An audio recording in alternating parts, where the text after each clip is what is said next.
Before I go ahead and tell you how much it costs to establish this backyard little fish farm, let me feed the fish for the first time for us to see how they react to the feed. The fingerling, that's tilapia fingerling, we brought them yesterday from Bolga. We stocked them, or we introduced them into this pond yesterday around 2 o'clock p.m. We did not feed them, and today, that's the following day in the morning. This is around 10 a.m. We are going to feed them for the first time. Remember, when you stock your fish or when you put your fish, either fingerlings or whatever, and you transport them or you change them from one place to another, please don't feed them immediately. When you feed them at that time, the likelihood of them not eating is very high because they have been stressed and their condition has been changed. So they will not be ready for feed. Since they were transported from Bolga to Tamale, the journey is not a small one. So they were stressed. We didn't feed them. And when you transfer them like that, you need to leave at least 12 hours. At least. You can even leave them up to 24 hours. But after 12 hours, you can feed them. So that's why we are going to do that. And this, you can see, is very tiny, tiny. This starter feed, tilapia starter feed, is around 1.2 to 1.5 mm. It is ideal for small fish. So as they grow, the size of their feet will also be changing or increasing. So let's see where they will react to it. And I'm going to use the responsive feeding method. The responsive feeding method means that, like you are seeing me hold it. Don't assume that this cup or this feed is small. If I pour in, they'll eat everything and just pour. No, you need to give small to see how they will react to it. If they are taken, then you give them more. So you notice that they are satisfied. But if you just pour in, they might not eat it, and that will be disastrous. So let's see how they will react to it. They are still not aware of the feed. Yeah, you see. Now that they are seeing it, they are coming. They are feeding like that. And another thing is that, so now that they have been hungry for long, you see them take it. And tilapia, they are not like catfish. They are not rushing so much for feed. Sometimes they feed at the bottom. Yes. So you see, they are taking those that are at the out. They are still taking those that have sunk there. Yes. So let me give them more to see. You see, they are eating. They are eating. Now, I can still see some of the little feet on the surface. So I will stop that, and then till later I'll give them small and see. So I'll stop and give them in the evening. So if I continue to give, or if I give more, the leftover feed, it will dissolve in the pond, and that can contaminate the water. So just giving them a little, then they will take it. That is fine. You can see that they are so tiny, tiny, but they will soon grow to bigger fish. Now let's come back to the reason you have clicked on this video. You probably want to know how I'm able to set up this with less than 2,000 Ghana cedis. This is so simple. This pond, the tank, it costs, or we bought it at 1,600 Ghana cedis. 1,600 Ghana cedis is the cost of this tank. And it's a plastic one. And remember, these tanks are made of chemicals. They are using it for chemicals. So we brought the pond. It's a full one. Then I measured and cut open the tank. Also remember that this tank in full is 1,000 liters.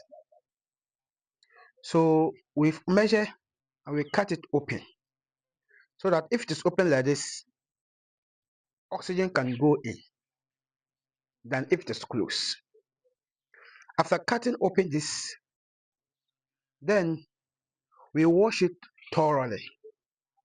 Washing it for the first time, you wash it or you wash it with soap ionized and then salt. After that wash, very clean. Then we left it for some few days and then we disinfected it again with salt solution. We bath it with salt before putting in the water. And these things just cost minor things. Salt, how much is that? Now, the fingerling, we bought them from Bulga. One cost 50 pesos. And also transportation of the fingerling from the farm to the station and from the station to Tamale. Everything costs around 140 Ghana cedis. So if you add that to 1,600, how much is that? You're going to get around 1,740 Ghana cedis. Now, the feet, the feet, it depends on the quantity that you are buying. So the feed also costs 230 Ghana cedis. So that 230 Ghana cedis is actually 15 kilograms. There, we also have 20 kilograms that are above, but this is how we started with. Now, if you put everything together, that's 1,970 Ghana cedis. So 1,970 Ghana cedis is the cost of the establishment of this. But note, this tank at your place or somewhere, you might get it lesser than that price. And that means that, yeah, there's lesser cost. But this is the amount. Now, is that all? Let's now look at this setup. This is the total cost. But we have also added the quarter system to this because we want to use aquaponics. Even without the aquaponics, it is also added to add the quarter system. Now, that is what is costing because that one alone is 3,000 depending on the setup. However, it is an optional. So our major cost of establishing this, like I said, 1,970 Ghana cedis or so. I've not used calculator, but I believe that's it. So now you can use that.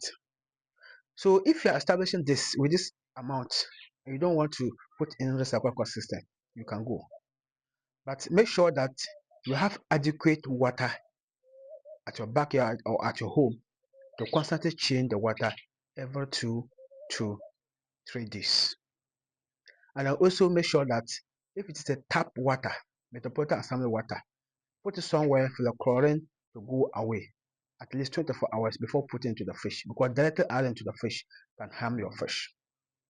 And note again,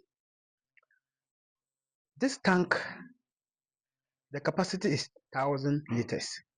And 1,000 liters averagely takes 10 fishes. 10 fishes is for 10 liters takes 1 fish. So 1,000 liters, that's around 100 fishes. However, since we have cut it, the liters cannot be up to 1,000 liters again. It means that if we are just going to stock normally, it must not exceed, it must not even get up to 100. But because we are using the quarter filtration system, you can stock up to 100. So that's additional thing. You can stock 100 if you're using the filtration system. Otherwise, when they grow, they will expand and get filled. You also want to know how many fish you can store there. So that is it. Average 100. But with filtration, if without filtration and you store 100, you always change the water because it will get dirty easier. Now, this tank, some of the advantages are that one, it is easy to transport. It is mobile. You can just like here. we can just move it to another location. Also, it is less costly and it is friendly for beginners. And when you start with it, you can learn and grow. So the third reason is that it is easy to manage because it's just a small space with little fish. As a beginner, you don't have much experience, so you can easily learn with this how to feed your. See, I can see that the top one they are adding to it. Maybe because I was standing, they're afraid to appear.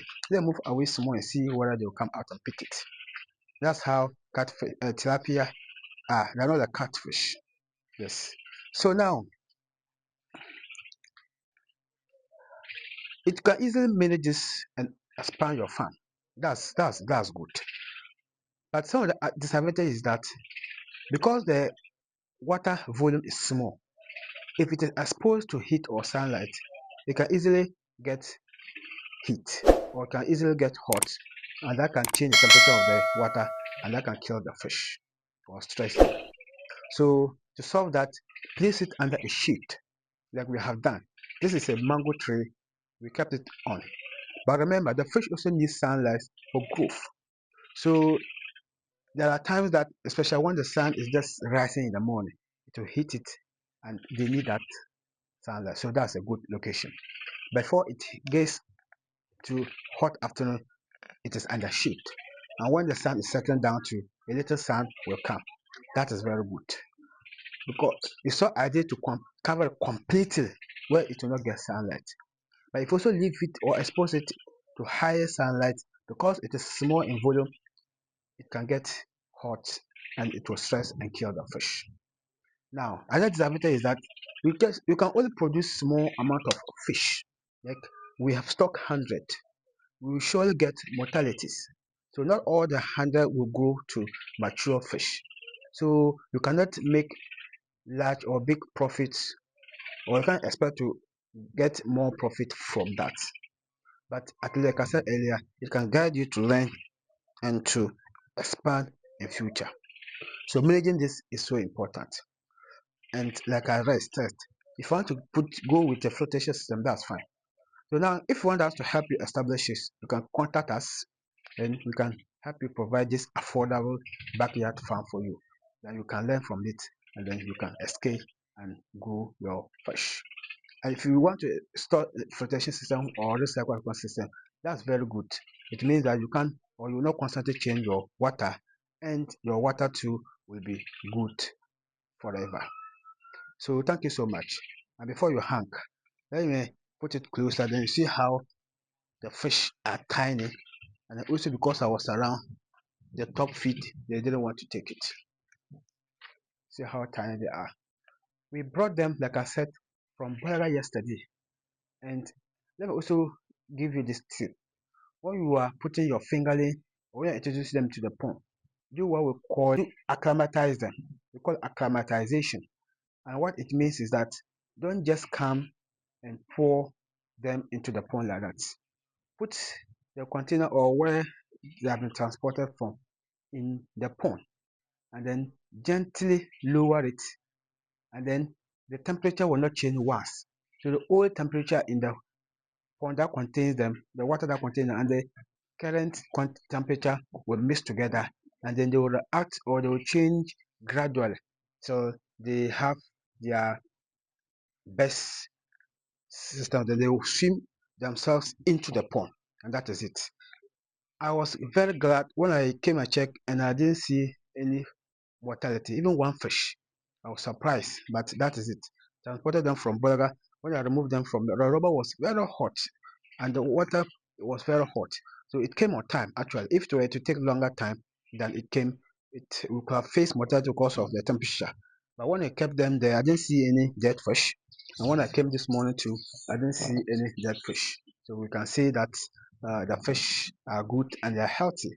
And when I also added them, I forgot to add that when you just stock your fingerlings new, it is good to give them antibiotics so that the stress that they have taken through, they will release from the stress.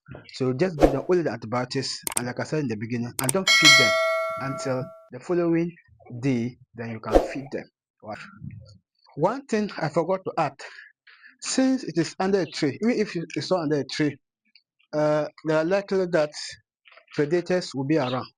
Predators are things that feed on fish. Most of them are birds, and especially under this tree, or even if it's not under a tree, they may come and pick the fish. Yes. So to do that, you have predators net. You can use it to cover the pond. But our situation, we don't have the predators net.